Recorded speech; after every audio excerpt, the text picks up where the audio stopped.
नमस्कार बच्चों, आज हम कक्षा 12वीं की ऐच्छिक हिंदी की पाठ्य पुस्तक अंतरा भाग 2 के काव्य खंड के पहले पाठ के विषय में पढ़ने वाले हैं। इस पाठ के अंदर दो कविताएं हैं, एक देवसेना का गीत और दूसरे कार्नेलिया का गीत। देवसेना के गीत के विषय में आप पिछली वीडियो में समझ चुके हैं। आज हम कार्नेलिया का गीत के बारे में पढ़ेंगे।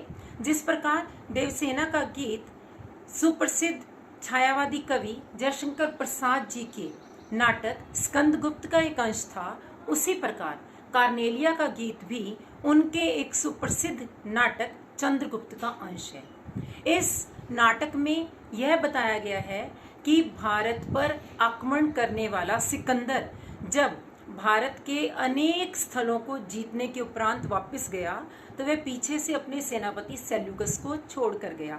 सेल्यूकस की पुत्री कार्नेलिया भारत में जब सिंधु नदी के तट पर खड़े होकर यहाँ की सुंदरता को देखती है तो भारत की प्राकृतिक सुंदरता, यहाँ की संस्कृति उसका मन मोह लेती है और वह इस देश को अपना ही देश मानने लगती है। और इस समय वह इस देश की सुंदरता का वर्णन एक गीत के माध्यम से करती है और वह गीत है कार्नेलिया का गीत। तो आइए समझते हैं इस गीत की व्याख्या, काव्य सौंदर्य व प्रश्नोत्तर। तो बच्चों, आज की कविता प्रारंभ करने से पहले एक बार हम पुनरावृत्ति कर लेते हैं। जैसा कि हमने पिछली वीडियो में समझा था कि सप्रसंग व्याख्या लिखने के लिए हमें किन किन शीर्षकों की आवश्यकता होगी। तो सबसे पहला शीर्षक रहेगा संदर्भ, जिसमें हमें कवि का नाम व कविता का नाम बताना होगा। दूसरे स्थान पर हमें प्रसंग देना होगा, जिसमें दी गई पंक्तियाँ कब व किसके द्वारा कही गई यह स्पष्ट करना होगा। तीसरे स्थान पर व्याख्या करनी होगी, अर्थात दी गई पंक्तियों का भाव सौंदर्य स्पष्ट करना होगा। और चौथे स्थान पर विशेष देना होगा, जिसमें हम शिल्प सौंदर्य से संबंधित कोई 5-6 बिंदु अवश्य बताते हैं। अब हम आते हैं अपनी आज की कविता कार्नेलिया का गीत पर।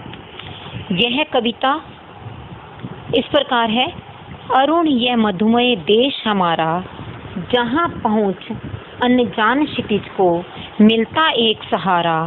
सरस तामरस गर्भ विभा पर नाच रही तरुशिखा मनोहर। छिटका जीवन हरियाली पर मंगल कुमकुम सारा।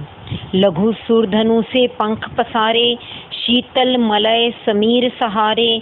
उड़ते खग जिस ओर मुँह किए, समझ नीड़ निज प्यारा।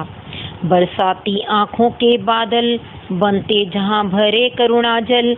लहरें टकराती अनंत की, पाकर जहाँ किनारा। हेम कुंभले उषा सवेरे, भरती ढुलकाती सुख मेरे। मदिर ऊँघते रहते जब जग कर रजनी भर तारा। तो बच्चों, इस कविता में भी हमें सबसे पहले क्या देना होगा? संदर्भ, जिसमें हम बताएंगे कविता कार्नेलिया का गीत, कवि श्री जयशंकर प्रसाद जी। फिर दूसरे स्थान पर आएगा प्रसंग, जिसमें यह बताना होगा कि प्रस्तुत पंक्तियाँ श्री जयशंकर प्रसाद जी के प्रसिद्ध नाटक चंद्रगुप्त से उद्धृत व अंतरा भाग 2 में संकलित हैं।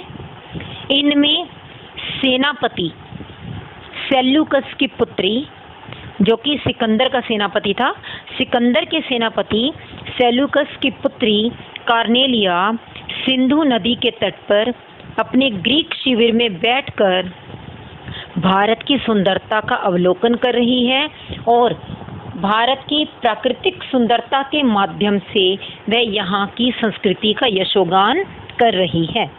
फिर तीसरे स्थान पर आया व्याख्या, जिसमें हम इन पंक्तियों का भाव सौंदर्य स्पष्ट करने वाले हैं। पहली पंक्ति देखिए, अरुण यह मधुमय देश हमारा। यहाँ अरुण का अर्थ है लाल, अर्थात लालिमा से युक्त, और मधुमय यानी मिठास से भरा हुआ। हमारा ये भारत देश लालिमा से युक्त है व मिठास से भरा हुआ है। जहाँ पहुँच अनजान क्षितिज को मिलता एक सहारा। क्षितिज क्या होता है बच्चों? वह स्थान जहाँ धरती और आकाश एक दूसरे से मिलते हुए से प्रतीत होते हैं। तो यह भारत देश ऐसा है कि यहाँ पर अनजान क्षितिज तक को भी एक आश्रय मिल जाता है। सरस तामरस गर्भ विभा पर नाच रही तरुशिखा मनोहर। यहाँ सरस माने रस युक्त।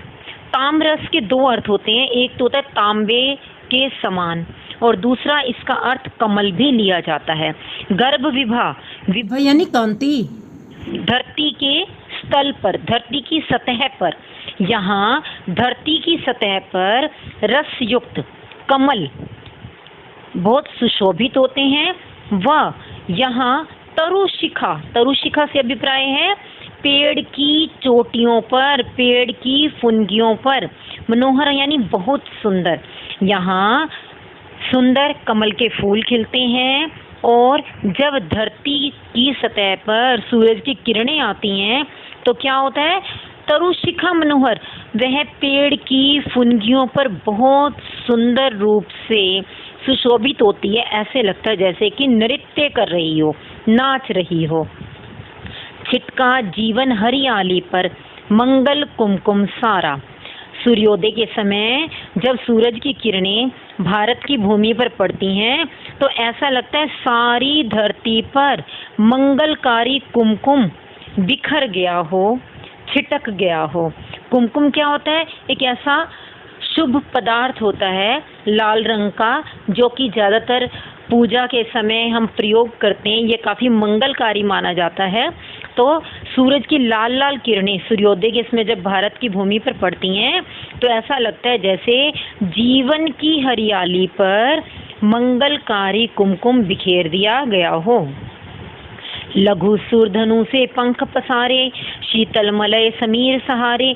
लघु यानी छोटे छोटे, सूरधनु इंद्रधनुषी रंग के, पंख पसारे पंखों को फैलाए हुए। शीतल मलय, शीतल माने ठंडी, मलय, मलय एक पर्वत का नाम है, दक्षिण में है ये पर्वत। तो जहाँ पर चंदन के पेड़ बहुत अधिक होते हैं तो वहाँ से सुगंधित ठंडी हवा आती है। समीर यानी हवा, सहारे यानी आश्रय लिए हुए, सहारा लिए हुए।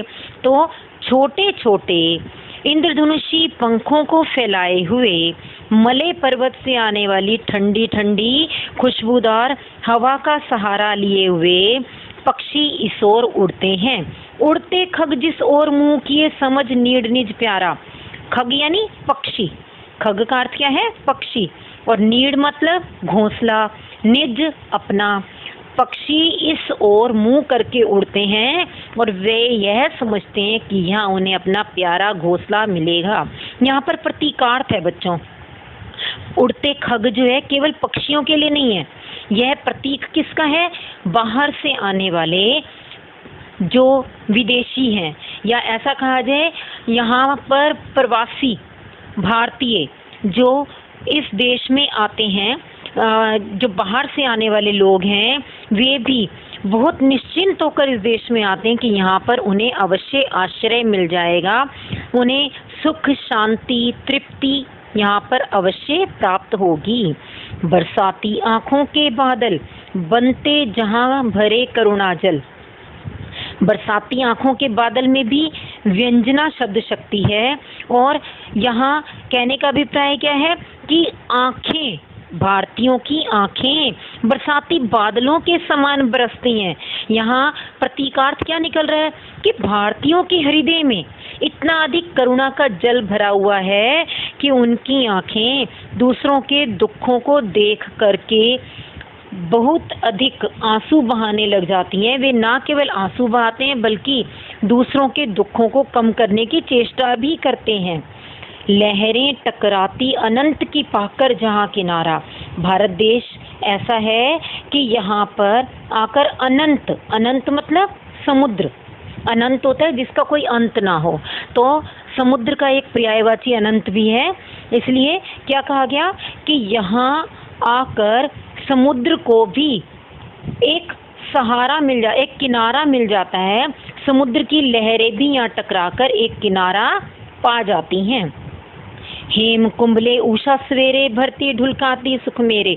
ये अंतिम दो पंक्तियां बहुत अधिक महत्वपूर्ण हैं और प्रायः ये काव्य सुंदरी में विशेष रूप से पूछी जाती हैं।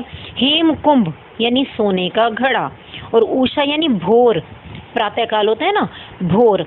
तो यहाँ पर भोर को एक सुंदरी का रूप दिया गया है कि उषा रूपी सुंदरी या भोर रूपी सुंदरी सूर्य रूपी सोने के घड़े को लेकर सवेरे भरती ढुलकाती सुख मेरे, सुबह सवेरे यहाँ अपने सारे सुखों को ढुलका देती है, बिखेर देती है।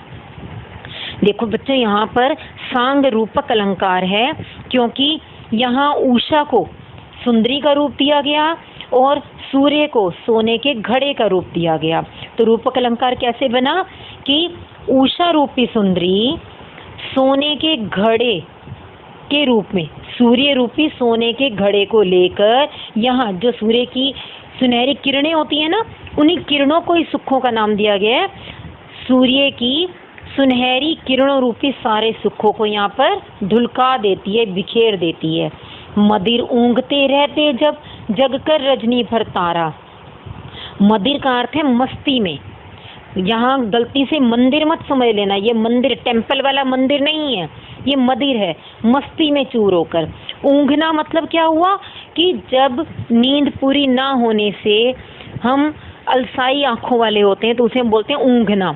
और रात भर जागते रहने के कारण तारे भी ऐसे लगते हैं जैसे कि मस्ती में चूर होकर वो ऊँघने लगे हों। रजनी का अर्थ है रात, तो रात भर जागते रहने के कारण तारे भी मस्ती में चूर होकर ऊँघने लगते हैं। अर्थात कहने का अभिप्राय क्या है, जब सूर्य उदय होता है तो तारे छिपने लग जाते हैं। इस प्रकार यहाँ प्राकृतिक सौंदर्य के माध्यम से भारत की संस्कृति, यहाँ के लोगों के व्यवहार, उनकी प्रकृति आदि का चित्रण किया गया है। अब हम इसके विशेष यानी शिल्प सौंदर्य पर एक नज़र डालते हैं। सबसे पहला बिंदु है भाषा संस्कृत निष्ठ खड़ी बोली है। संस्कृत निष्ठ कौन सी होती है? जिसमें तत्सम शब्दों की प्रधानता हो। दूसरा, उषा और तारे का मानवीकरण किया गया है। तीसरा, हेम कुंभ में रूपक अलंकार है। चौथा, काव्यांश में गेयता का गुण विद्यमान है। गेयता यानी संगीतात्मकता, यानी हम इस पद्यांश को गा करके भी संगीत के रूप में भी बोल सकते हैं। अगला बिंदु है भारत की महान संस्कृति व यहाँ के अद्भुत प्राकृतिक सौंदर्य का चित्रण किया गया है। उससे अगला बिंदु है व्यंजना शब्द शक्ति का प्रयोग हुआ है। व्यंजना क्या होती है? जहाँ पर व्यंग्यार्थ निकल रहा हो, अर्थात पीछे छिपा हुआ कोई अर्थ निकलता है। जैसे अभी आपने पढ़ा उड़ते खग, उनका शाब्दिक अर्थ क्या निकल रहा था? उड़ने वाले पक्षी। लेकिन छिपा हुआ अर्थ क्या निकल रहा था? बाहर से आने वाले लोग जो हमारे देश में आते हैं और यहीं पर आकर के बस जाते हैं। तो ये व्यंजना शब्द शक्ति है। अगला बिंदु है माधुर्य गुण विद्यमान है। और उससे अगला बनता है जब जगकर में अनुप्रास अलंकार है। क्यों?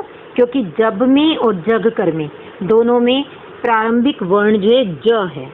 बच्चों, इस पाठ में से आपसे सप्रसंग व्याख्या, काव्य सौंदर्य, प्रश्न उत्तर व साहित्यिक परिचय पूछा जाता है। तो हम दोनों कविताओं की सप्रसंग व्याख्या तो समझ चुके हैं। अब जयशंकर प्रसाद जी का साहित्यिक परिचय और जान लेते हैं।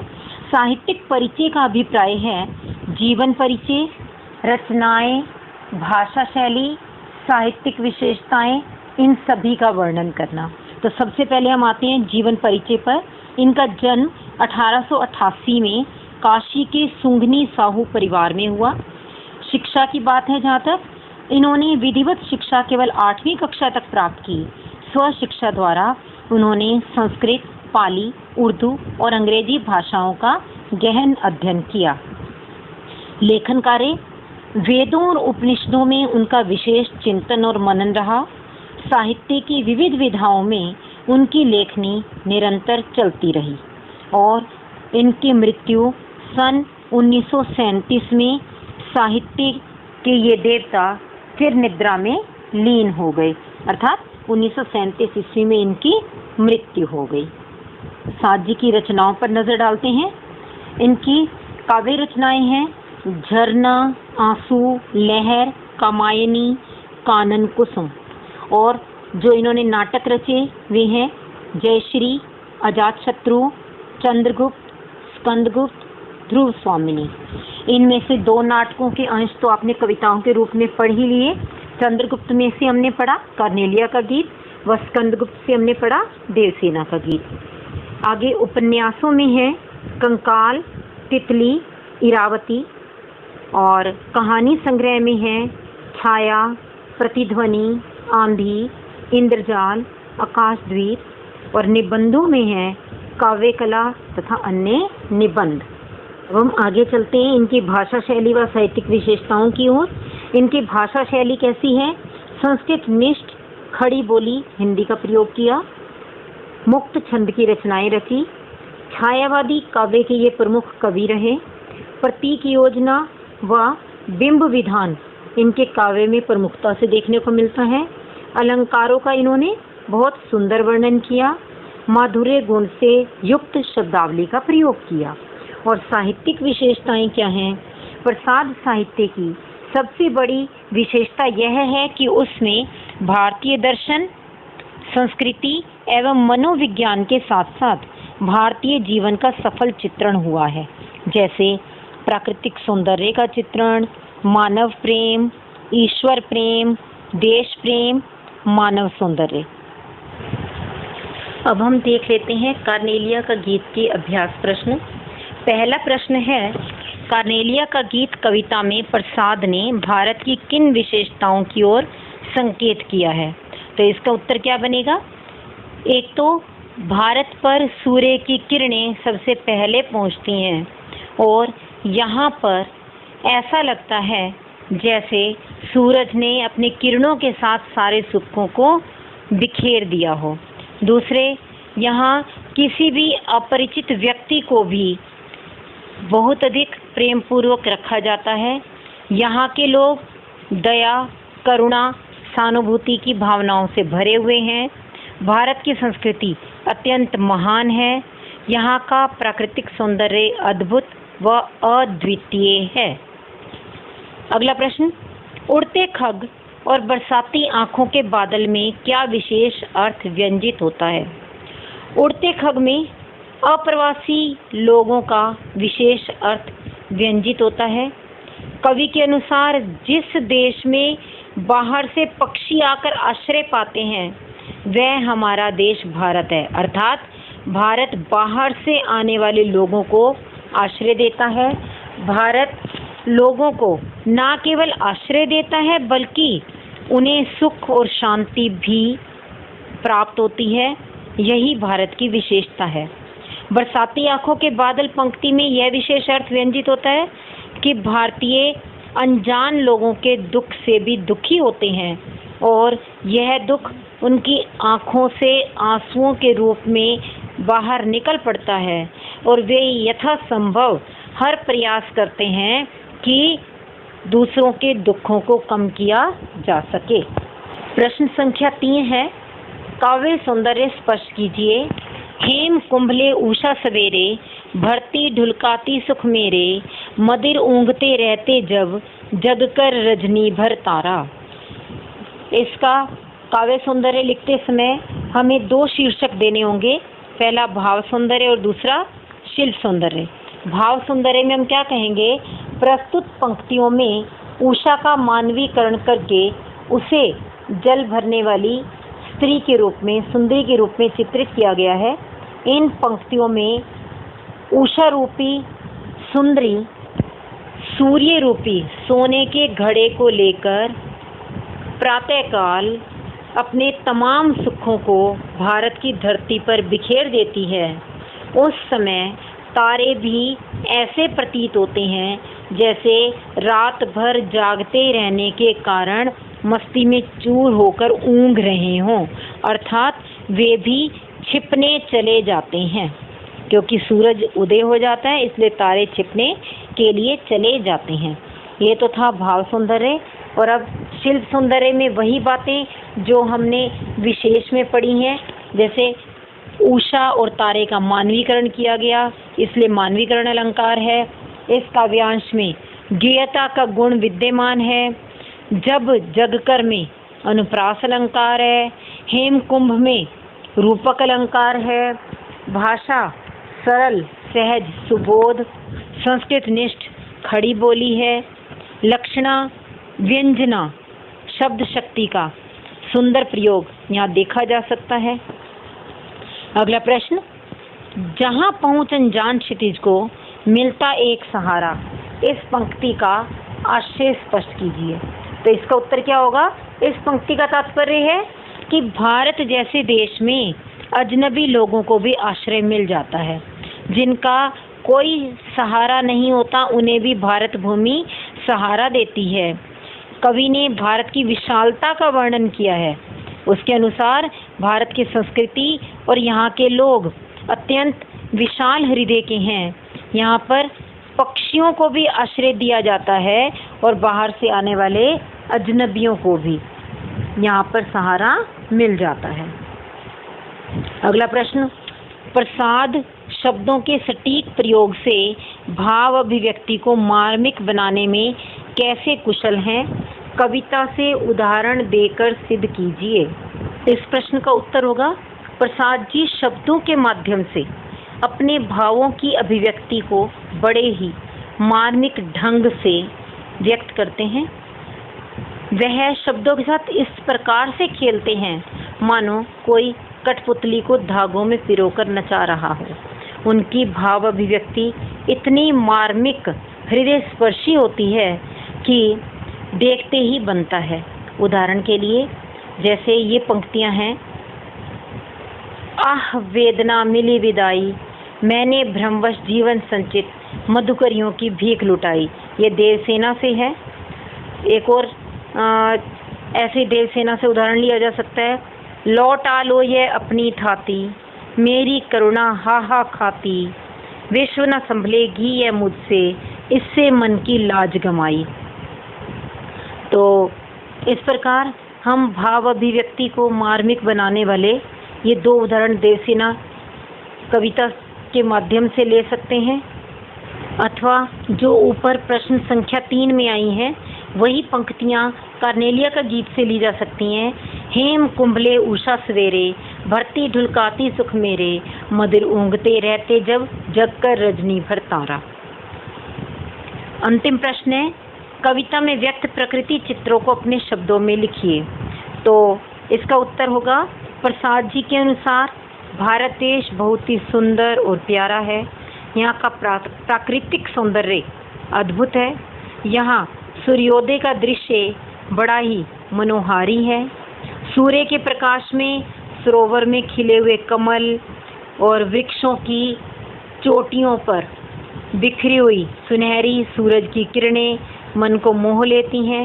ऐसा लगता है मानो उषा रूपी सुंदरी सूर्य रूपी सोने का घड़ा लेकर तमाम सुखों रूपी सुनहरी किरणों को भारत में बिखेर रही हो और विभिन्न छोटे छोटे पंखों वाले इंद्रधनुषी रंग के पंखों वाले पक्षी आकाश में उड़ते हुए एक जादू सा उत्पन्न करते हैं और भारत भूमि के प्राकृतिक सौंदर्य को कई गुना बढ़ा देते हैं। बच्चों, मुझे पूर्ण आशा है कि आपको ये कविता अच्छी तरह से समझ आ गई होगी। यदि आपको मेरा समझाने का तरीका पसंद आया तो इसे लाइक व शेयर करना ना भूलें और ऐसी और अधिक वीडियोस देखने के लिए चैनल को सब्सक्राइब अवश्य कर दें। और आपको यह कविता पूर्ण रूप से नीचे डिस्क्रिप्शन बॉक्स में मिल जाएगी। इसके काव्य सौंदर्य के मुख्य बिंदु व प्रश्न उत्तर भी PDF के रूप में आपको मिलेंगे। और यदि आप अपना कोई सुझाव देना चाहें तो उसे भी कमेंट बॉक्स में लिख सकते हैं, ताकि मुझे पता चले कि आप और अधिक क्या सुधार की अपेक्षा रखते हैं, या यदि आपकी कोई अपनी समस्या है तो वह भी आप मुझे लिख सकते हैं। धन्यवाद।